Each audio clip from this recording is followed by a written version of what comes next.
E aí, pessoal? E aí, Bárbara? E aí, Diego? Estamos começando mais um podcast do E aí, Curitiba. Esse é um projeto em comemoração aos 40 anos do jornal Bem Paraná. E agora estamos no Estúdio Bem Paraná, que tem a coordenação da Josiane Ritz. E a operação desse podcast vai ser por Luísa Mainardes e Franklin de Freitas. Hoje nós temos como convidado Diego Godoy, que é um headhunter. Headhunter é aquele cara que vai buscar o melhor, o supra-sumo para as grandes empresas. É isso, Diego? Para as pequenas e grandes, para as grandes também. Ah, as pequenas também? Para as Achava que era pequenas só também. para as grandes. Não. Pequenas, médias e grandes, todas. É o chamado recrutador, né? Mais Recrutador, é isso conhecido como aí. recrutador. Exatamente. Você já fez mais de 7.000 entrevistas e centenas de processos seletivos. E é top voice no LinkedIn. Isso. Top É Voice o é que aquele, dizem. é o cara, assim, é um dos nomes importantes Isso. dentro do LinkedIn Exato. nessa área de recrutamento. Na verdade, primeiro, obrigado pelo convite. Estou feliz de estar aqui com vocês. E a gente feliz que você tenha aceitado. Obrigado. Bom, primeiro falando do recrutamento, né? O recrutamento é uma atividade que ela falando da história um pouco, ela foi inventada na Revolução Industrial, né? Então, quando você tinha o pessoal, imagina, você tinha lá na Inglaterra as pessoas todas trabalhando no campo, as indústrias sendo abertas nas cidades, ali grande parte delas no começo na Inglaterra, em Londres, né, na região metropolitana de Londres, Manchester e tal. Então você tinha as pessoas que estavam no campo e precisavam ser contratadas pelas empresas, pelas indústrias, desculpa, pelas indústrias nas grandes cidades, né, nessas duas grandes cidades em Londres e na Inglaterra. Então foi criada a profissão do recrutador, que era o cara que ia lá e buscava no meio das pessoas quem eram as pessoas para trabalhar nessas vagas que existiam nas indústrias. Então você imagina que acontecia mais ou menos como acontece hoje. Então, você tem lá vaga de operador de empilhadeira. Na época não tinha empilhadeira. Operador de uma máquina de CSI. Carvoeiro. Enfim. Né, tecelagem e tal, que eram essas as atividades da época. Mineradora e tal. Então você pegava lá fazia um cartaz, colava nessas cidades pequenas e com os contatos desse recrutador na cidade grande, ele ia lá, se cadastrava, ia lá e dizia, eu tenho vontade de pegar esse emprego para mim. E normalmente o salário que se pagava na cidade era maior do que o salário que se pagava, do que o que ele ganhava no campo. E aí você começou a ter a migração urbana. Então, a profissão de recrutamento ela é muito antiga, ela é do final do século XIX. Mas hoje ela foi acompanhando a evolução da tecnologia e da economia, né? Se o salário, se o salário das indústrias no início da industrialização inglesa já era baixo e menor e um pouquinho maior do que o do campo então devia ser uma população de miseráveis praticamente. Né? Você sabe que a Europa, nesse fim do século XIX, ali, pré-Primeira Guerra Mundial, a Europa era um continente muito pobre, né? Existia muita pobreza, muita fome. Por isso você teve o crescimento de regimes totalitários como o nazismo, o fascismo. Então eles ganharam espaço porque eles prometeram tirar essas pessoas da pobreza. E realmente tiraram, mas ao custo que nós conhecemos, né? Então, de fato, na verdade, eles nem tinham salário. Era uma economia de subsistência, né? Então você plantava para comer. A Europa vivia de escambo. Imagina, isso é coisa inimaginável, né? Você imaginar que a Inglaterra, no final do século XIX, as pessoas trocavam maçã por pera. Em vez de a moeda praticamente não circulava. Então os bancos começaram a crescer, tudo começou a crescer da maneira como a gente conhece a economia hoje, depois do começo da Revolução Industrial. Né? E por isso que veio uma galera muito forte da Europa aqui para o Brasil. Né? Essa colonização era gente que saía do campo e não conseguia, talvez, espaço nessas indústrias e vinha, assim, na cega. Né? Chegava aqui e fez essa colonização italiana, alemã. E aí depois você tem os industriais, né, que começaram a chegar no Brasil e na América Latina para industrializar as Américas, né? Tanto os Estados Unidos quanto o Caribe. Aí teve toda aquela, né, toda a história que a gente conhece, que é uma questão que hoje é muito discutida no Brasil, né? Você teve a industrialização do Brasil e hoje a gente não vive como um projeto de país, a digitalização do país. Esse é um grande problema, né? A gente talvez vá ficar para trás se a gente não tiver esse projeto. O Brasil é muito forte na digitalização, é um país super avançado nisso, Tem muitas empresas interessantes, mas precisa de um programa. A gente precisa de uma intenção governamental, um projeto de Estado que fomente isso e dê energia para isso acontecer. Senão nós vamos ficar para trás, como nós não ficamos na industrialização, graças a Juscelino Kubitschek, etc. Eu tenho uma curiosidade Pode aqui, falar. Diego. Da onde esta vocação? Como é que você descobriu que você queria ser headhunter? Eu não descobri, fui descoberto Você foi descoberto, conta pra gente. por um headhunter. Você tinha essa vocação. Eu fui assim, uma vez eu trabalhava numa consultoria de finanças e estratégia. Aqui em Curitiba. Aqui em Curitiba, que era PP. a PricewaterhouseCoopers. É uma multinacional que agora chama sua PwC, uma empresa inglesa também, coincidentemente. E eu fui me cadastrei no site da Michael Page, que é uma inglesa também de recrutamento. Fui fazer uma entrevista e o entrevistador, na época, o Vitino, que depois virou meu chefe, falou: você não quer trabalhar aqui? Eu falei: acho que você me confundiu com alguém. Eu, na verdade, vim para uma entrevista na área de auditoria, finanças, que era o meu negócio. Ele falou: não, você tem perfil para ser recrutador, você não quer trabalhar com a gente aqui? Eu falei: não. Na primeira eu disse não. E aí ele me levou então eu não virei recrutador porque eu queria. Sim. A minha profissão de recrutador foi fruto de uma descoberta de um recrutador muito talentoso que viu em mim essa vocação mesmo sem eu ter ideia do que era isso, do que eu poderia trabalhar. E hoje eu trabalho com isso há 15 anos já. Você foi para ele conversar com você, ele gostou de você? Gostou para aquela vaga, né? E me convidou para trabalhar. Ai, que ótimo. E eis que estou aqui 15 anos depois. 15 anos já. 15 anos. E muitas pessoas já 7 colocadas. mil depois. 7 mil pessoas entrevistadas depois. Acho que mais de 7 mil, já passou de 7 mil. Que foi, Rô? Não, eu acho que o headhunter, eu acho que ele tem que ter um perfil de análise psicológica, inclusive, né? Tem que ser um pouco... Tem que ter conhecimento de psicologia, tem que fazer alguma coisa assim para... Então, Rodrigo, eu acho que tem que tomar um pouco de cuidado, porque assim, psicologia é para psicólogo, né? A gente brinca que no headhunter, recrutador, não pode fazer psicologismo, né? Não pode fazer análise psicológica, porque a gente não tem capacidade técnica para isso. Mas, na verdade, o trabalho do headhunter ele é muito focado no aspecto comportamental, não é psicológico. É como eu me comporto em relação a uma certa função, como eu me comporto em relação a uma situação que vai ser apresentada para mim no mercado de trabalho, e como eu reajo, ou como eu ajo em relação àquilo. Ontem, por exemplo, eu estava no telefone com um candidato e ele disse para mim: o que você acha?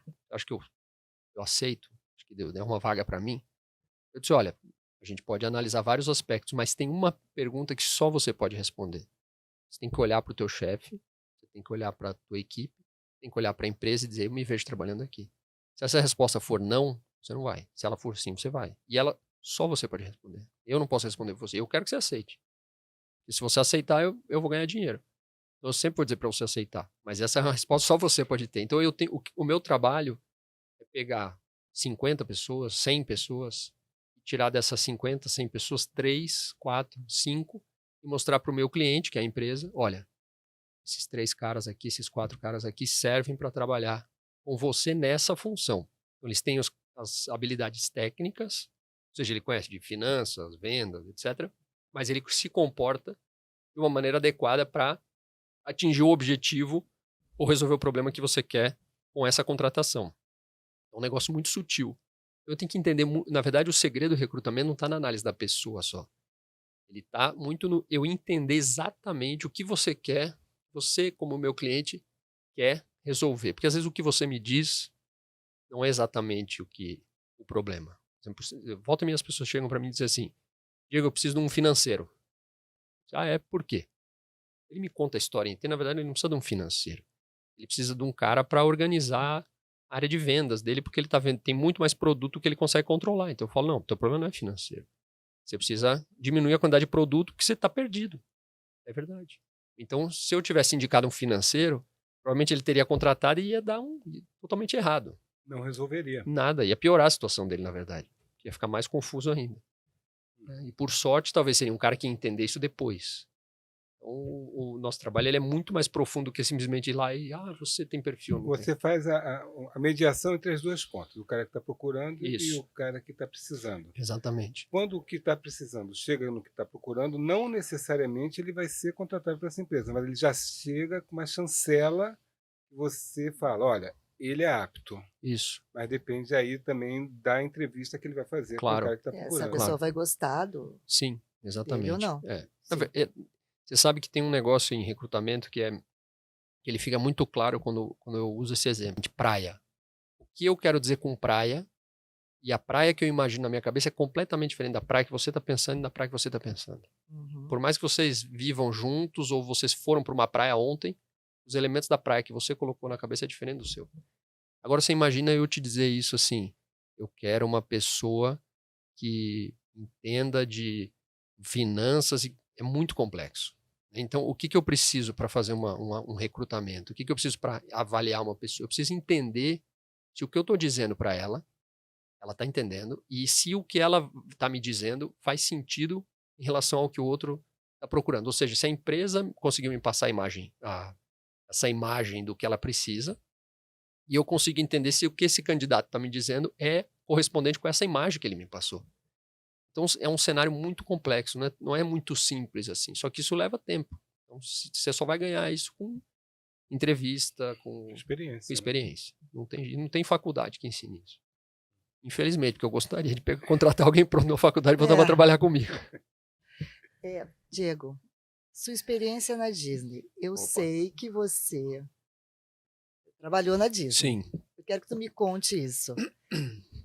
Pois Quanto tempo você trabalhou lá e o que você trouxe? Olha, foram meses, mas parece que foram anos, porque é muito intenso, né? Porque quando eu trabalhei lá entre 2002 e 2003. E o que você fazia?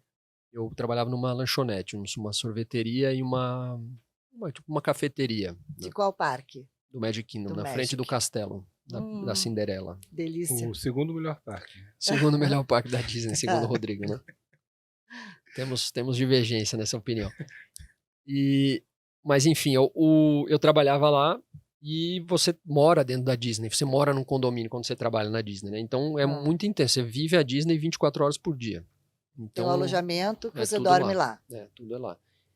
E assim, mudou minha vida, porque eu trabalhei até então só em empresa familiar. Eu trabalhei na empresa do meu pai, tinha trabalhado até então na empresa do meu pai, com o meu pai, e aí eu saí de lá e fui trabalhar na Disney, que é talvez uma das maiores empresas do mundo, né? A capital aberta na bolsa e tal, e eu fazia parte de um pedacinho minúsculo de uma empresa microcosmo.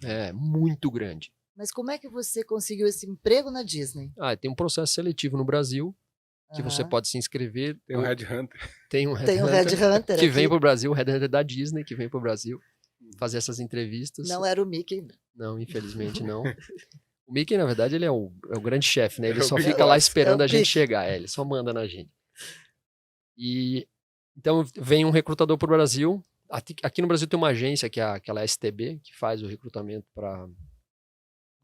para Disney, e depois vem os recrutadores da Disney selecionar. Mas assim, falando da experiência... Student Travel Bureau. Isso, Student Travel Bureau, exatamente. Mas assim, falando da experiência, mudou minha vida. É um trabalho muito intenso, mas ali você entende como funciona uma empresa daquelas que é assim, sensacional no quesito atendimento ao cliente. Mecanismo todo. Tudo pensado, tudo tem regra. Eles fazem a mágica acontecer mesmo.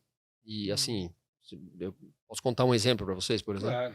Por exemplo, quando você chega na Disney de carro, você estaciona o seu carro e tem guias que ficam dizendo, para o seu carro aqui, para o seu carro aqui. Então, se você chegar na Disney e um dia, no final do dia, você chegar e esquecer onde está o seu carro... Perdeu o carro. Você fala, putz, cara, eu não lembro onde eu deixei meu carro. E é muito carro. O estacionamento é gigante, são milhares de carros todos os dias.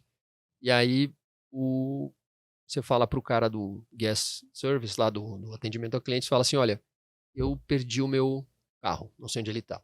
Ele fala para você, eu vou fazer uma mágica. Que horas mais ou menos você chegou no parque? O cara pega lá, hoje em dia com celular, mensagem, foto, tá entre 9 e 9h15. O seu carro está na fileira A23. Você vai lá, o carro está na A23. Como que ele faz isso? Processo. Organização. Organização, porque ele sabe que todos os carros que chegaram entre 9 e 9h15 pararam Claro. na A23. Sempre Cinema. assim, sempre assim. Sempre Movie, no cinema. É. A A23 Movie. Isso, exatamente, com o nome do parking lot lá, da área de estacionamento. Então, você tem uma empresa que, para tudo, tem procedimento. Absolutamente tudo. Tudo que você faz lá tem regra, e você tem que seguir essa regra, e se você não sabe a regra, você tem que perguntar para o superior para ele cumprir a regra. Então, você aprende ali muitas coisas. Organização, atendimento ao cliente, obedecer às pessoas que sabem mais do que você, Hierarquia. hierarquia, etc, etc. Gerenciamento de crise. Gerenciamento de crise, porque você tem momentos caóticos, né, com muito cliente, e pouca gente, e os clientes com pouca paciência, final do dia as crianças chorando, aquele calor. Então tem, né, a Disney que ninguém mostra, né? Uhum. Mas funciona. E as pessoas saem de lá com experiências muito boas. E você, depois da Disney, que você começou a olhar um pouco da biografia do Walt Disney, Sim, dele ter sido um visionário, Sim. né? E realmente é um dos grandes empresários desse Sim. ramo de entretenimento, né? A forma como ele foi adquirindo os parques, né? Que ele Sim. comprava por lotes e por tal. lote, E hoje você acha que o Walt Disney teria essa mesma visão com essa modernidade? Você acha que haveria um espaço para ele fazer o que ele fez naquela época? Eu acho que hoje o Walt Disney, eu sempre que alguém me pergunta isso, eu falo o seguinte: o Walt Disney do nosso tempo é o Steve Jobs. O Walt Disney do nosso tempo é o Elon Musk. Esses são os Walt Disneys do nosso tempo. Esses são caras que eles veem uma coisa que a gente não vê. Eles têm uma visão além da nossa. São pessoas extremamente difíceis de lidar. O Walt Disney, ele conseguiu morrer com uma áurea em volta dele de uma pessoa perfeita, um senhor muito velhinho, muito legal. Parece que Muito ele está bom. congelado, né? Mas tem uma mentira que ele tá congelado. Tá nada, ele tá... Não, isso é mentira. Mas falaram que ele foi para uma câmera criogênica. Lenda. Ele tá na mesma ilha que o Elvis e o Michael Jackson, né? Lendas urbanas. E o Ulisses também, né? Estão todos lá na mesma ilha morando. Mas ele era dizem as pessoas que conviveram com ele, eu trabalhei com pessoas na Disney que trabalharam com ele, por incrível que pareça. E provavelmente hoje essas pessoas estão aposentadas, porque isso faz 20 anos Os já. seus chefes. Que eram meus chefes, Alguns não, alguns trabalhavam no mesmo nível que eu, porque nunca quiseram ser promovidos. E eles me contaram, não, que o Walt Disney, ele na frente dos clientes, ele era um amor. Mas com o time, ele não era um amor, ele era um chefe militar. Ele exigia que as roupas fossem perfeitas, que os cabelos estivessem cortados, que a roupa estivesse limpa. Naquela época não tinha essa estrutura que a Disney tem hoje, né? Hoje você tem um negócio no Magic Kingdom, por exemplo, um armário com todas as roupas, todos os uniformes, de todos os tamanhos prontos para você usar a hora que você precisar. Imagina a estrutura que é isso, de lavanderia. Eu lembro que uma vez eu perdi um dinheiro, sei lá, $20, esqueci no bolso. Pô, era muita grana, né? E eu fui lá pedir ajuda pro cara para procurar. Ele falou, não, provavelmente quando que você deixou a calça na lavanderia? Eu falei, foi tal hora. Ixi, cara, já foi pra lavanderia, vamos lá. Eu cheguei no estacionamento, tinha uma pilha de calça branca, vocês não têm ideia. Tinha mais de 20 mil calças brancas ali. Eu abri uma por uma até achar meus $20. E achei. Ainda bem. E tem uma cidade subterrânea embaixo da Disney? Não é exatamente uma cidade. Essa foi mais uma loucura que o Walt Disney fez. O que ele fez? Ele queria ter ele queria que os clientes não vissem o serviço acontecer. Os escritórios. Não só os escritórios, mas assim, onde passa o lixeiro, Sim. da onde vem o gelo, ele queria que fosse tudo mágico. E realmente quando você está na Disney, é mágico. Você não vê de onde vem as pessoas. Um carrinho de gelo, que nem na praia. Isso, não tem, Ou, sei lá, a lâmpada queimou, vem um cara para consertar a lâmpada. Esse cara sai com do a nada. Escada Isso, ele nas sai do meio de um costas. brinquedo e você vê ele brota dentro do parque. E aí, o que ele fez? Ele fez isso é uma coisa louca. Ele fez uma terraplanagem e tudo que você vê no Magic Kingdom, nos outros parques já não são construídos assim, porque foram construídos depois da morte do Walt. Então, o Roy, que era o irmão dele, que era o cara das finanças, falou, não, isso aí, já que o Walt não tá vivo, nós vamos fazer do meu jeito. E aí ele ele fez uma laje. Então, tudo que você anda é como se fosse o primeiro andar de um estacionamento. E o túnel, que é essa cidade subterrânea que as pessoas falam, é o térreo. Então, em cima do túnel tem o parque. Então, o parque, na verdade, ele não está no térreo. O parque, ele está como se fosse num primeiro andar. Num concreto. Imagina, tudo aquilo é uma laje de concreto. Onde tem lago, castelo. Cara, é uma loucura. Incrível. Uma loucura. Incrível. Inimaginável, né? É. E a Disney, não sei se ela se preocupa, e também é uma dúvida que eu tenho em relação à questão dos recrutamentos. Hoje, né, se fala muito das igualdades, Uhum. né? Como é que é o relacionamento né, na contratação da comunidade Uhum. LGBT, dos negros, das mulheres, dos latinos? Existe essa preocupação, Sim, não só na Disney, mas também hoje na tua área de com recrutamento? certeza. A Disney hoje, até para vocês saberem, a Disney, eu vou falhar aqui porque eu não vou lembrar as 4 chaves, mas a Disney tinha até o ano passado, o ano retrasado, 4 chaves era segurança, atendimento, não lembro agora. E foi colocada uma 5ª chave no ano passado, no ano retrasado, chamada diversidade. Ou seja, a Disney sempre foi uma empresa que prezou pela diversidade. Desde que eu trabalhei lá, isso vai fazer 21 anos esse ano, era uma empresa super inclusiva, super.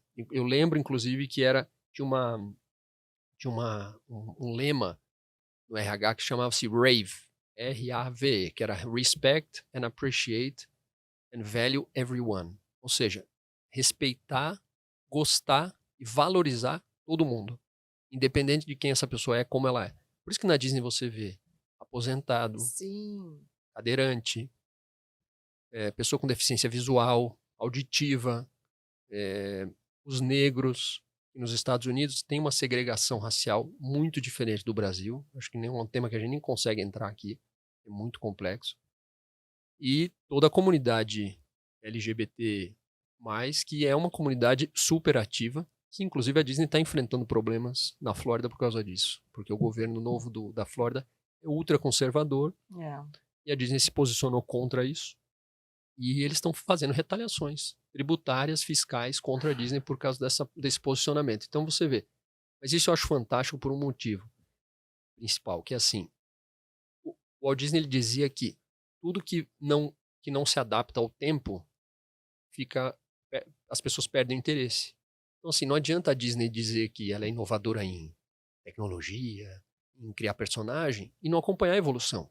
Porque essa criança que hoje tem 10 anos, daqui 10 anos ela tem 20. Então, se ela não gostar do que está acontecendo na Disney hoje, ela não vai levar os filhos dela daqui 10 anos para visitar o parque. É simples assim. Sim. Você vê a história do Toy Story, não sei se vocês sabem, como que a Disney comprou a Pixar. O Bob Iger, que é hoje o presidente de novo, ele um dia estava na parada das 3 horas da tarde no Magic Kingdom, e ele viu que as crianças de 3 a 5 anos não olhavam para o Mickey. Elas só olhavam para o Woody e para o Buzz Lightyear, que são os personagens do Toy Story. E faltava 3 meses para a licença da Disney com a Pixar acabar. Eles não iam renovar. A Pixar já tinha avisado que não ia renovar com a Disney. Ele falou, a gente vai perder todas essas crianças. A Pixar. O que ele fez? Ele foi lá e comprou a Pixar. Por causa disso. Porque ele não queria perder essas crianças. Essas crianças hoje têm 23 anos. São as crianças que estão levando os filhos para a Disney agora. Ou seja, precisa criar. Que adoram brincar. E que adoram brincar. Você tem que ter visão. Você tem que ter visão. Então, não adianta você ter só essa visão de negócio. Você tem que ter visão inclusiva de tudo.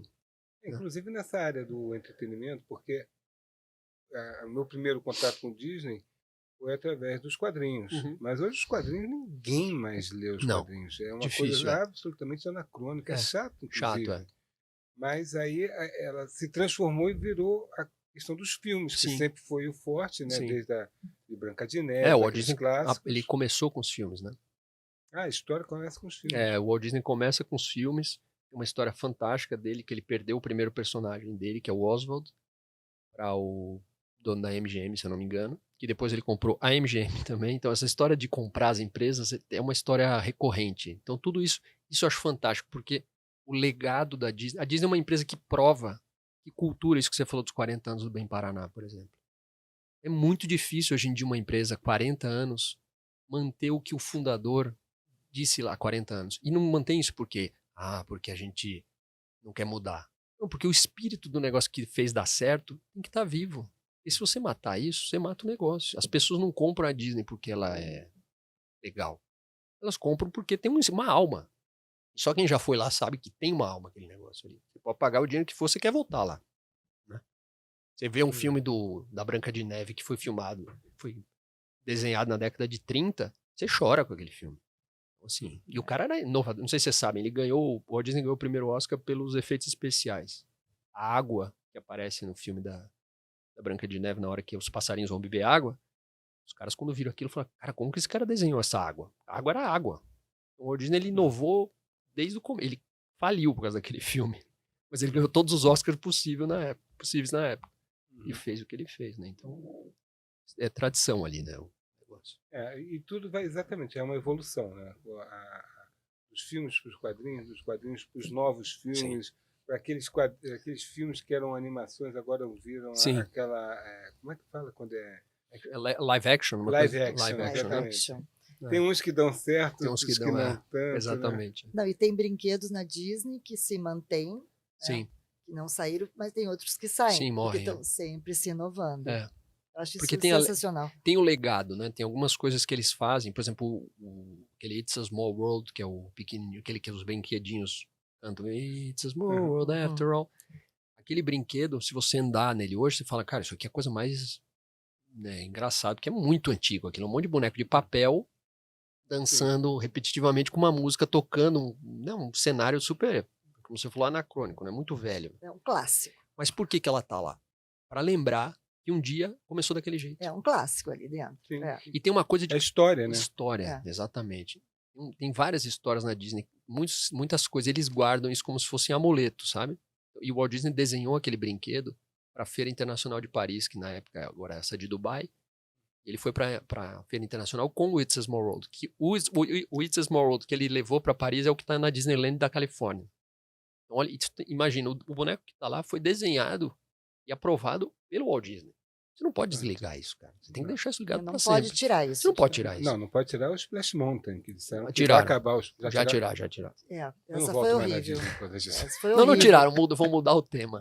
Mas eu acho triste, porque eu amava também. Era muito bom o Splash Mountain. Dizem que quando os brinquedos da Disney começam a deixar de existir, é um sinal de que nós estamos morrendo. Ou estamos ficando a gente velhos, brinca isso. Muito velhos. Na Disney eles são mais trágicos, eles falam que é um sinal que você está morrendo.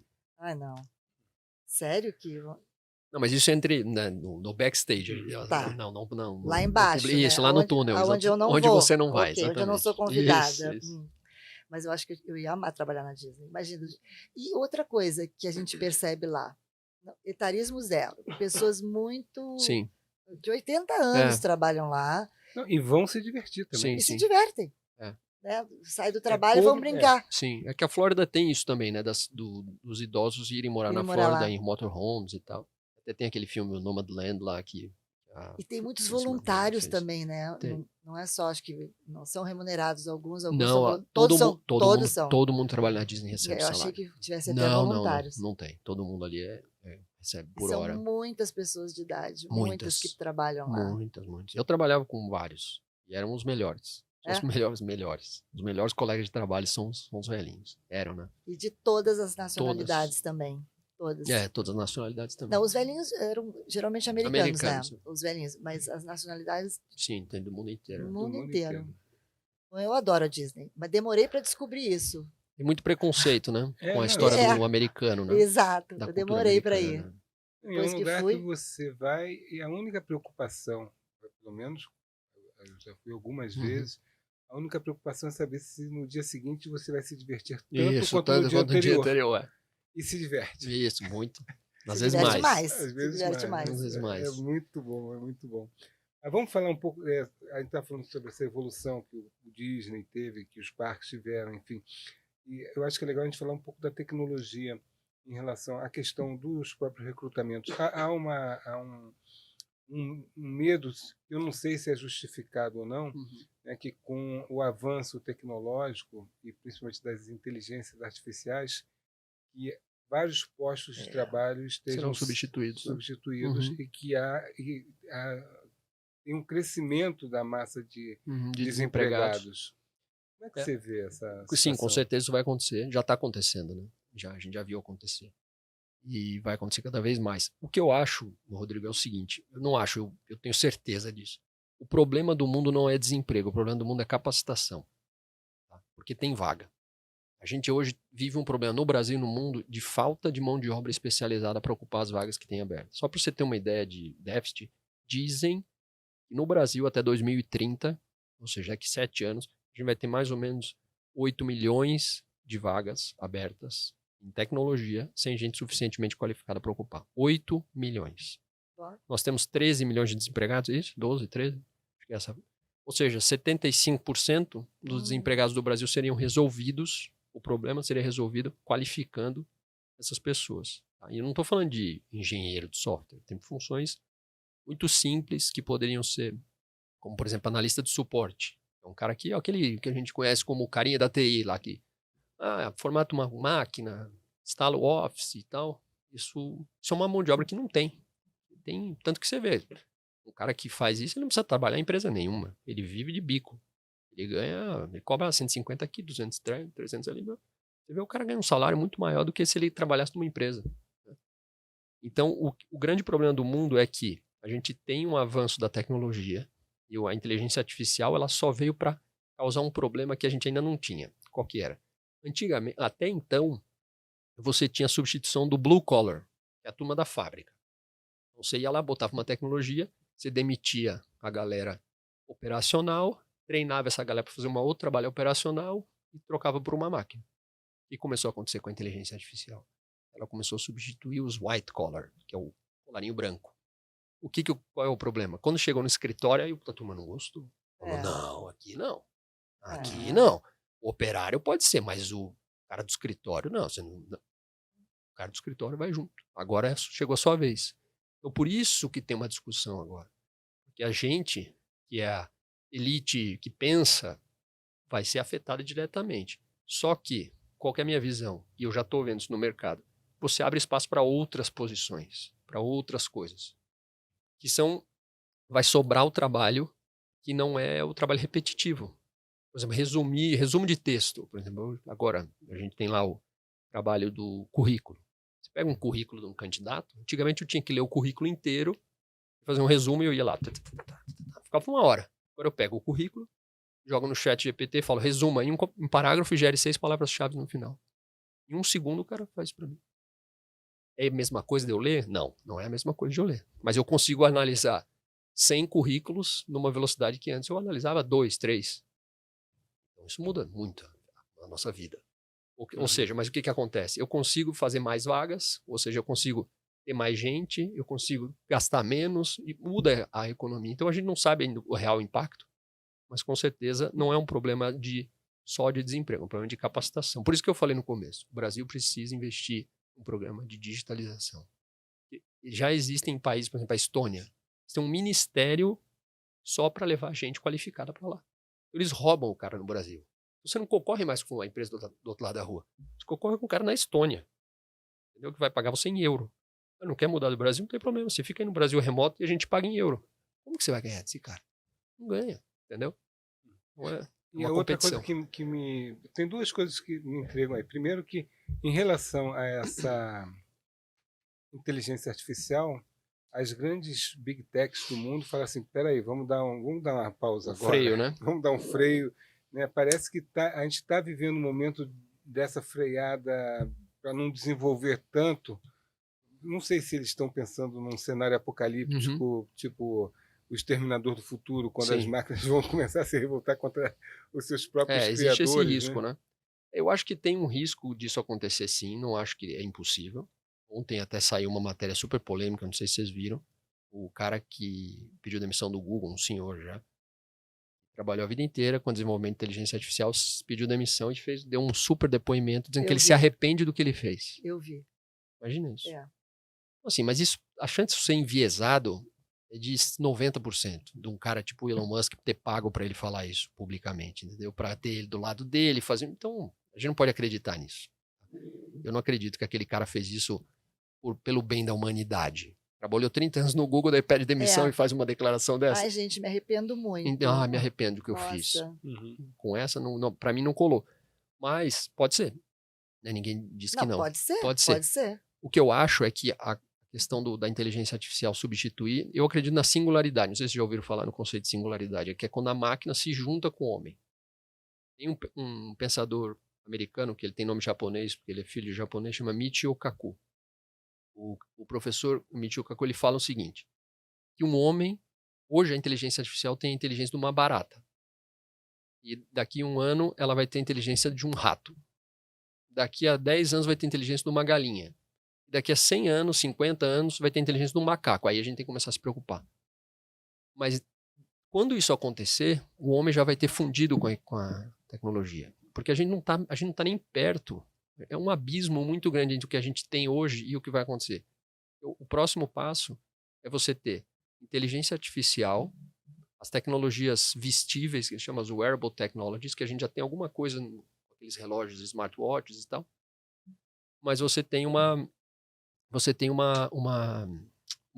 evolução disso que a gente ainda não conhece. A gente não sabe como isso vai acontecer, né? Onde isso vai chegar. Em que ponto que isso vai se fundir ou vai atracar o homem. Então, a gente não sabe. Mas que existe o risco e já está acontecendo, isso existe. De fato. 2001. Diego, Odisseia no espaço. Não, passou, né? ó, a produção já está dizendo, ó, a Passou. Bárbara passou um pouquinho. Não, por mim eu ficava a tarde inteira conversando Não, com mas você. dá pra gente perguntar mais algumas coisas. Eu queria perguntar, você é de Maceió. Eu sou. Quero saber o que você mais gosta daqui de Curitiba. Nossa, difícil, hein? Muitas coisas. Eu moro em Curitiba, eu sou mais curitibano do que alagoano agora, porque na verdade eu nasci em São Paulo, passei um tempo em São Paulo, Porto Alegre com os meus pais, daí meus pais se mudaram para Maceió. Eu morei 13 anos em Maceió e moro há 20 em Curitiba. Não, um passeio. Um passeio aqui em Curitiba. Um passeiozinho. Eu adoro Curitiba, eu gosto de tudo aqui. Mas eu acho que o que eu mais gosto de Curitiba, por incrível que pareça, é do inverno. Eu amo o inverno de Curitiba. Eu acho uma coisa...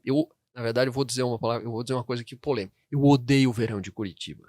Eu acho que não tem nada a ver verão. Curitiba, pra mim, tinha que ser frio o ano inteiro. Mas tem muita gente que vem pra cá, inclusive... Por causa disso. Por causa disso. Claro. Porque aqui é muito frio. Sim. E detesta calor. Eu acho muito legal... Assim, eu gosto do espírito da cidade, do orgulho que as pessoas têm, da organização da cidade. Eu acho bonito isso. Limpeza, organização. Da limpeza. Eu acho muito legal que o curitibano, ele sai na rua, ele mostra pro cara que não é curitibano como a cidade dele é bem cuidada. Isso eu acho sensacional. O orgulho, né? O orgulho. Isso é muito raro. Eu falo pra Bea, pra minha esposa, que ela é curitibana, às vezes ela reclama alguma coisa de Curitiba, eu falo, você não sabe o que é uma cidade desorganizada. Você não conhece. A bagunça. Você não sabe o que é uma bagunça. Não sabe. Que tá em Curitiba é assim, o ônibus tá escrito, chega a 1h13, e chega a 1h13. É impressionante. Aquilo ali funciona, né? É um negócio, fora tudo, os jardins, etc. E mesmo a periferia de Curitiba tem um cuidado da prefeitura. Você vê que a cidade é vista não só pela prefeitura, mas pelo cidadão curitibano. O curitibano ele tem orgulho e cuida da cidade dele. Eu acho lindo isso. Acho muito raro no Brasil. Né? Mas mudou, né? A gente já mora aqui há muitos anos também. E eu acho que a cidade, ela, aos poucos, ela vai se tornando um pouco mais cosmopolita. Ah, sim, cresceu, né? Claro, com certeza. Imagina. Tem muita gente de fora. Muita gente. Mas eu acho que isso, mas ao mesmo tempo... Mas que absorve a cultura da cidade. Mas tem a cultura, eu acho que mantém. Porque eu fui engolido pela Curitiba. Eu me sinto mais curitibano do que alagoano hoje. Eu não me sinto, se você perguntar assim... Mas eu não sou mais de Maceió. Eu também, eu sou um ex-carioca, não gosto mais do calor. Mentira. Não, eu adoro o calor. Não em Curitiba. Em Curitiba eu odeio. Diego, e outra coisa que a gente sempre pergunta, você tem assistido alguma série? Você gosta de séries? Você vai ao cinema? Eu vou pouco ao cinema, eu gostaria de ir mais. Nem com a Clara? De pouco, muito pouco. A gente assiste muito filme em casa, muito. Eu tenho assistido algumas coisas. Série, eu não sou muito de série, Bárbara. Eu gosto mais de filme. Eu vou dizer pra você que a última série que eu assisti, eu adorei, foi a série sobre o Andy Warhol, sobre a história do Andy Warhol, que tem a ver com isso que a gente falou, no Netflix. São 6 episódios de 1 hora. E o incrível dessa série é o seguinte. São os diários que ele ditava por telefone para uma escritora e ela publicou depois da morte dele esses diários. E ele é narrado pelo Andy Warhol, só que o Andy Warhol já morreu. Então eles fizeram uma adaptação por inteligência artificial, pegaram a voz dele e colocaram numa máquina de inteligência artificial e recriaram a voz dele e ele narra a série inteira. Maravilhoso. Incrível. Ninguém narraria melhor aquela série do que ele mesmo. Claro. Então é maravilhoso. Então, ótima dica. Eu acho essa série sensacional, muito boa. Mas é uma série documental, né? Sim. Conta etapa por etapa, mas é um cara que...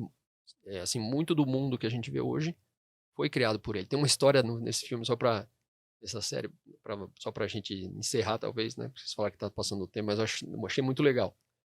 E diz que ele tava num lugar e o Steve Jobs chegou pra falar com ele e falou, esse aqui é o meu computador, eu queria te dar um computador de presente, um Mac, né? Macintosh na época, eu queria te dar um presente. Daí ele disse, prazer em te conhecer. Daí o Steve Jobs disse, não, a gente já se conhece. É de onde? Ele disse, não, você lembra aquele dia que você foi na festa do filho do John Lennon, do Sean Lennon, e tinha um cara ensinando ele a usar um computador? Ele disse, lembro, era eu. Aí eu fiquei pensando, imagina essa sala, Steve Jobs, Sean Lennon, John Lennon, Yoko Ono e Andy Warhol. E ninguém sabia quem era ninguém. É muita simplicidade, é muita humildade, né? É um ambiente muito simples. Casual. Né? É casual. Total. Eu acho que eu vou explorar um pouquinho mais o tempo, porque tem uma Sim. questão que me incomoda um pouco, e eu acho que o Diego, de repente, pode me esclarecer. A gente vive um mundo pós-pandêmico. A pandemia ajudou a melhorar as relações profissionais, essa questão do remoto e do presencial. Isso melhorou a relação do trabalho com o empregador? Melhorou. Eu acho que se discute mais, né? Hoje existe uma abertura para discussão. Antigamente isso era inquestionável. Não só no quesito remoto, presencial. Eu acho que tem uma diferença muito grande que é, para mim, é o elemento mais importante, que é a roupa. Isso mudou radicalmente. Se vocês já perceberam, é muito difícil você ver um homem de gravata hoje em dia. Uma mulher de taillé, impossível. Você nunca mais vai ver uma mulher, acho que só em Nova York, talvez num lugar que é obrigatório entrar. Ou em Paris, num lugar assim. Ou num fórum, porque no fórum os homens ainda têm que ir de gravata. É, impossível.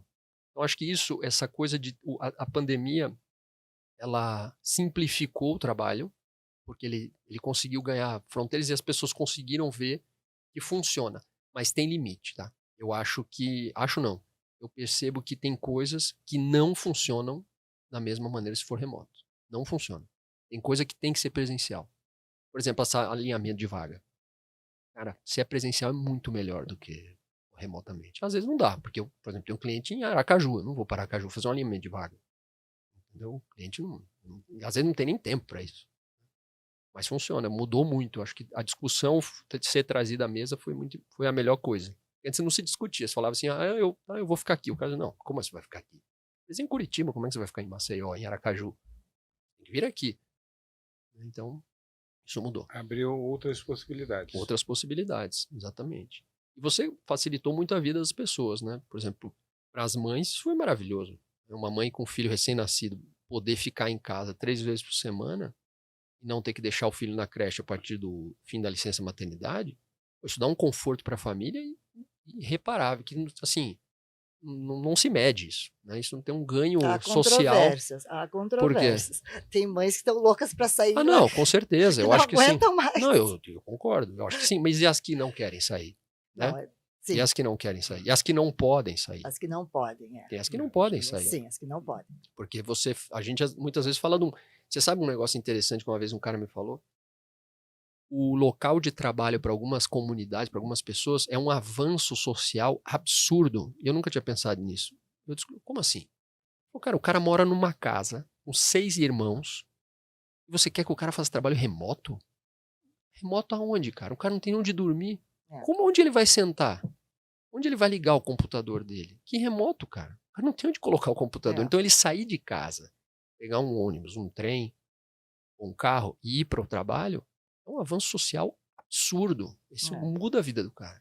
Sem contar o prédio de vidro espelhado, Isso. A recepção com aquele tapete, aquele quadro exatamente bonito, que dá isso aí pra tem... pessoa aumenta a autoestima. Né? Emocionalmente isso é muito importante no mundo de hoje, né? Esse é o status do mundo hoje, né? Não é mais se você é primo da rainha da Inglaterra. Que trabalho você tem? Quanto você ganha? O que você faz? O que você faz? Esse é o status da humanidade hoje, né? Então, isso é super importante. Socialmente é muito importante. E a gente não pensa nisso, né? Porque a gente está num lugar privilegiado. Então você tem que discutir em todas as camadas. É bem complexo, sabe? Não se resolve. Não dá para colocar todo mundo remoto, mas também não dá para trazer todo mundo presencial. Então você tem que discutir.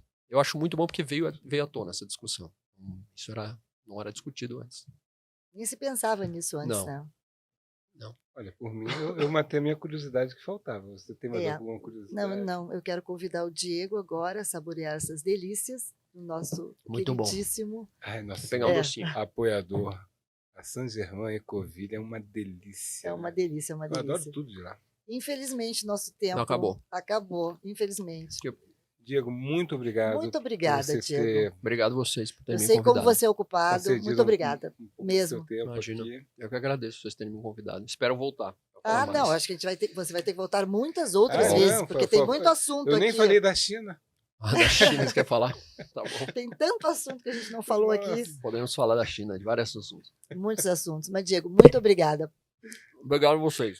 Tô comendo aqui, tá uma delícia. Uma delícia. Como é o nome do É Saint-Germain. da São Germán, São lá Germán. de Covilha. É uma delícia. São Germán? Adorei. Eu vou voltar pelo doce, tá? Não pela gente. Não. Não, só pelo Pelo doce. assunto não, pelo Você doce. entendeu agora porque a gente tem, né? Sim, mande sempre os doces que eu voltarei. Tá É bom. uma isca. É uma isca, boa. Então tá bom, Diego. Obrigada, Muito obrigado. beijo. Obrigado a Foi vocês, ótimo valeu. Mais uma vez. Obrigada. Gente, obrigado. Queria Obrigada. agradecer ao Franklin, a Luísa e a Josiane, né, que estão juntos nesse projeto e nesse podcast E aí, Curitiba. Valeu. Valeu.